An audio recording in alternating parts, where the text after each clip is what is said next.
وعلیکم السلام۔ سر میرا سوال یہ کہ قرآن مجید میں جب آتا ہے وہ اسقال ربک للملائکۃ انی جاعل فی الارض خلیفہ، تو فرشتوں نے اندیشہ ظاہر کیا کہ یہ تو خون بہائے گا اور فساد برپا کرے گا، جی جی تو یہ سر قرآن اسلام میں فساد کیا ہوگا جس کے بارے میں اللہ تعالیٰ آگے بھی فرماتے ہیں کہ ارض میں فساد مت پھیلاؤ؟ جی، تو آپ بقرہ شریف کے اندر سورہ بقرہ میں بھی اللہ تبارک و تعالیٰ نے ابتدائی اس میں پہلے متقین کو بیان کیا، الف لام میم ذالک الکتاب لا ریب فیہ، اور جب وہ متقین کو بیان کر چکا کہ یہ لوگ اللہ کے بندے ہوں گے، اور پھر جو دوسری کیٹیگری جو بیان کی نا وہ کافروں کی، پھر منکروں کی، جو جنہوں نے انکار کیا ان کی کیٹیگری بیان کی، ان کی کیٹیگری کے اندر ایک کیٹیگری مفسدین کی بیان کی جو فساد پھیلانے والے ہوں گے۔ تو ان کی نشانی اللہ نے دی کہ ان کی خاص نشانی کیا ہے کہ جب ان سے کہا جائے گا کہ آپ فساد پھیلا رہے ہو یا فساد نہ پھیلاؤ، تو وہ کہیں گے کہ بھائی ہم تو اصلاح کرنے والے ہیں۔ جب کنفیوژن ہو نا کہ سمجھ میں نہ آ رہا ہو کہ یہ فساد تو پھیلا ہوا ہے، یہ پھیلا کون رہا ہے، تو کچھ لوگ ہیں نا آٹو پہ لگے ہوئے ہوتے ہیں، وہ بھی وہی کر رہے ہیں جو دنیا ساری کر رہی ہے،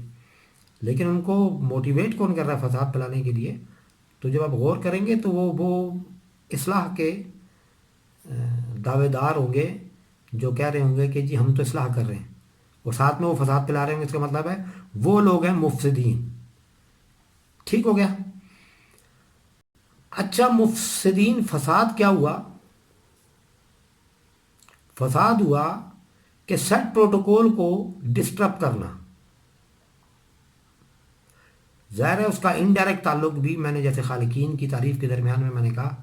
کہ اس کا پروٹوکول بھی انڈائریکٹلی اللہ نے ہی سیٹ کیا ہے، گو کہ وہ انسانوں کے ذریعے سیٹ کروایا ہے۔ میں چھوٹی سی مثال ہے، آپ ایک دیہاتی علاقے میں رہنے والے ہیں، اور آپ کے گھر میں آ جائیں، آپ کے گاؤں میں شہری علاقوں کے رہنے والے ایسے لوگ جو شور شرابے کو پسند کرتے ہیں، وہ اپنی زندگی کے مطابق، اپنے انداز کے مطابق جب وہ غل غپاڑا اور شور شرابہ اور بھاگ دوڑ کریں گے نا، تو آپ ان کو کہیں گے کہ یہ یہاں کے ماحول کے مطابقت اس کی نہیں رکھتا، تو آگے سے وہ لوگ کہیں گے کہ بھائی ہم تو اسی طرح رہتے ہیں، ہمارے ہاں تو اس کو ٹھیک سمجھا جاتا ہے، لیکن اس جگہ پر وہ فساد کھلائے گا کہ بھائی وہ آپ صحیح کہہ رہے ہیں، یہاں پہ ایسے نہیں رہا جا سکتا۔ آپ سمجھ رہے ہیں؟ تو فساد ہو گیا کہ جو ماحول کو کے کو ڈسٹرب کرنا، جو بھی سیٹ پروٹوکول جا رہا ہے، آپ اس میں کسی بھی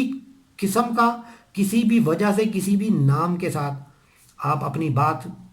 ڈالیں، اور ساتھ میں کہیں گے اس میں مقصد ہمارا اصلاح کرنا ہے، تو جب کہ آپ کے پاس اختیار نہیں ہے اصلاح کرنے کا، اور آپ اصلاح کرنے کی کے نام پہ جو کچھ کریں گے وہ فساد کہلائے گا۔ ٹھیک ہے؟ اب جو آپ بات کرنے لگے ہیں کہ فرشتوں نے کہا کہ یہ تو فساد پھیلائے گا، دیکھیں فرشتوں کے سامنے سابقہ تجربہ تھا۔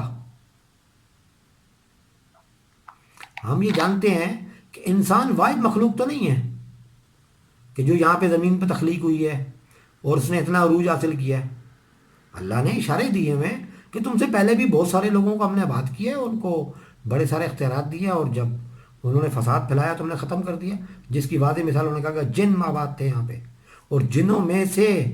ان کا جو افضل ترین آدمی تھا وہ تھا عزازیل۔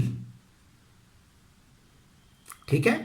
اس کی جو باقیات بچی تھیں جنات کی، جب تباہ کر دیا گیا فرشتوں کے ذریعے اللہ نے، تو اس کی جو باقیات تھیں، اس کا جو سپر ہیرو تھا ان کا وہ عزازیل تھا، اس کو قائم رکھا گیا، اور اس تک نے کہا کہ میں تو سجدہ نہیں کر رہا، حکم دلی کی، فساد ہو گیا نا۔ تو وہ کہلاتی تھی آگ سے بنی ہوئی مخلوق، یہ بڑی ایک تفصیل ہے جنات کے اوپر، لیکن اس میں سے جنات کی بہت ساری تخلیقات میں سے ایک تخلیق ایسی ہے جو آگ سے بنی ہوئی ہے، تو ابلیس جس کو ہم کہتے ہیں عزازیل، اس جنات کی اس قسم سے تھا جو آگ سے بنی ہوئی ہوتی ہے، تو اس نے اس پہ غرور کیا کہ اس وقت سب سے افضل چیز آگ تھی، تو اس نے غرور کیا کہ میں تو آگ کا بنا ہوا ہوں، یہ خالی مٹی کا بنا ہوا ہے۔ تو فرشتوں کے سامنے موجود تھا، آگ کی مخلوق نے فساد پھیلایا، اس سے پہلے میرا خیال میں خالی مٹی کی مخلوق رہی ہوگی، اس نے فساد پھیلایا ہوگا، اس کو ریپلیس کیا ہوگا آ، آگ کی مخلوق کے ساتھ، اس کو لے کے آئے ہوں گے۔ اس سے پہلے ہو سکتا ہے صرف پانی کی مخلوق ہو۔ سائنس تو ابھی اشارے دے رہی ہے، آہستہ آہستہ اس کے سامنے ریکارڈ آ رہا ہے، تو ہو سکتا ہے کہ خالی پہلے پانی کی مخلوق تھی جو پانی سے بنی ہوئی تھی، اور اس نے فساد پھیلایا، اس کو ریپلیس کیا مٹی نے کیا۔ اب ہوا یہ کہ جب آدم کا موقع آیا نا، تو فرشتوں کے سامنے موجود تھا، آگ نے بھی فساد پھیلایا، پانی نے بھی بنایا، اور جتنے ایلیمنٹس تھے اس کی جہاں جہاں مخلوقات تھیں وہ گڑبڑ ضرور کرتی ہیں، شر کرتی ہیں۔ تو فرشتوں نے دیکھا کہ ان سب کو مرکب کر لیا اللہ تبارک و تعالیٰ نے، اور اس کا نام رکھا انہوں نے آدم۔ انہوں نے کہا جی یہ خلیفہ ہوگا۔ یہ سب کے ٹکڑوں میں پورے قرآن میں اس کے ٹکڑے مل جائیں گے آپ کو، تخلیقی مواد جو ہے آپ کو وہ بالکل مل جائے گا، ٹھیک ہے۔ بجنی مٹی کون سی ہوتی ہے، اور یا باقی وہ گارے والی مٹی کون سی ہے،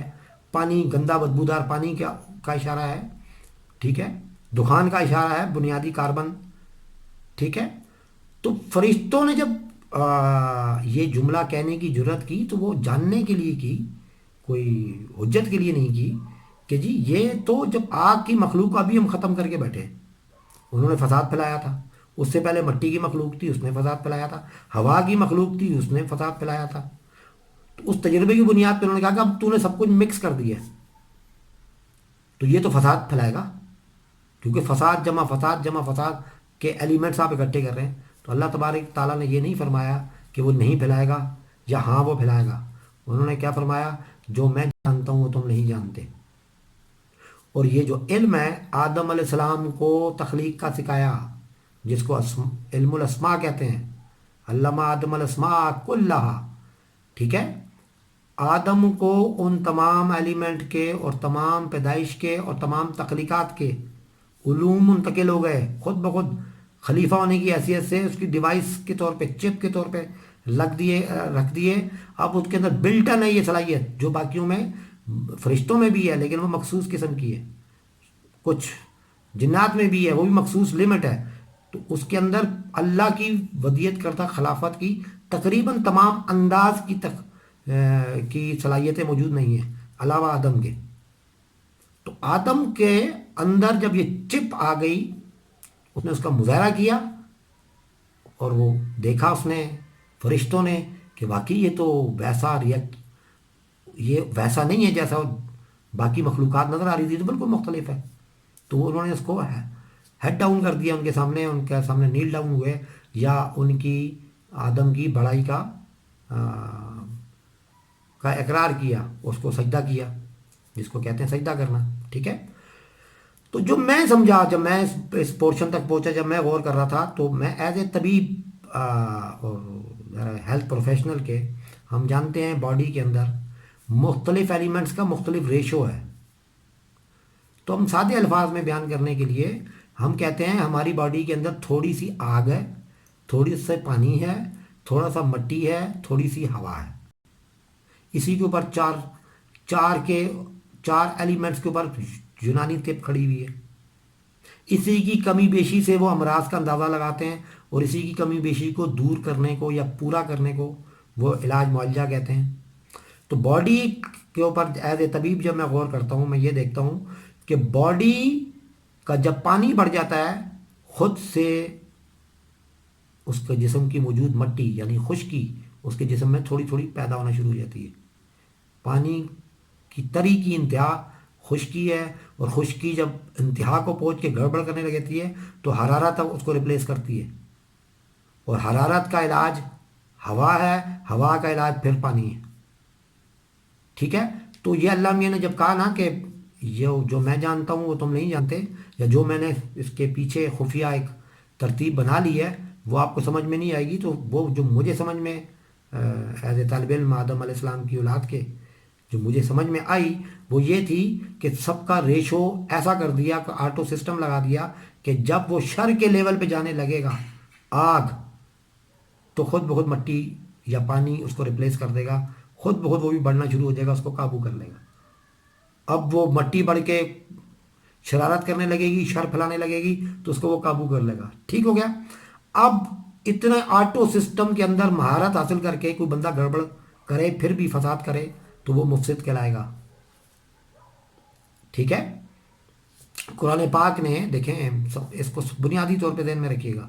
اللہ تبارک نے تعالیٰ نے کہا کہ ان کو آپ جو کچھ مرضی سمجھائیں, آپ ان کو ڈرائیں یا نہ ڈرائیں وہ برابر ہے. مطلب یہ کہ آپ ان کے مشاہدہ کروائیں یا نہ کروائیں. انظر اور تنظرون کا وہ اس میں الفاظ استعمال ہوئے, اور اس کو آپ ایسے لیں کہ آپ ان کے ذہن کے ذریعے دکھانے کی کوشش کریں کہ یاد ہے کہ جب سونامی آیا تھا تو کیا ہوا تھا, یا یاد ہے کہ 2005 کے زلزلے میں جب زلزلہ آیا تھا کیا ہوا تھا. تو آپ کیا کوشش کر رہے تھے, ان کو ذہن سے وہ واقعات جو ہو چکا ہے اس کو مشاہدہ کرانے کی کوشش کر رہے ہیں. تو وہ ان مشاہدات کے باوجود کیا کریں, آگے سے کہیں کچھ نہیں ہوتا. ہم تو جو کر رہے ہیں وہ بہتری کے لیے کر رہے ہیں. تو یہ ہو گیا مفسد, فساد کرنے والے. ٹھیک ہے, میرے خیال میں یہ آج کا جواب کافی ہوگا. جی سر.